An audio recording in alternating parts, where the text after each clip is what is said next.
دارم با زندگیم چیکار میکنم؟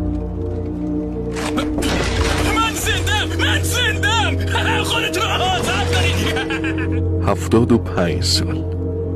اگه خوش شانس بشی همینقدر زمان گیرت میاد، شاید یه ذره بیشتر یا حتی کمتر. 75 بهار، 75 تابستان، 75 پاییز و 75 زمستان. وقتی اینطوری بهش نگاه میکنی زمان خیلی کمیه، نه؟ پس چرا عمرمونو با چیزای الکی هدر بدیم؟ میشه به جای تنفر بیشتر عاشق باشیم.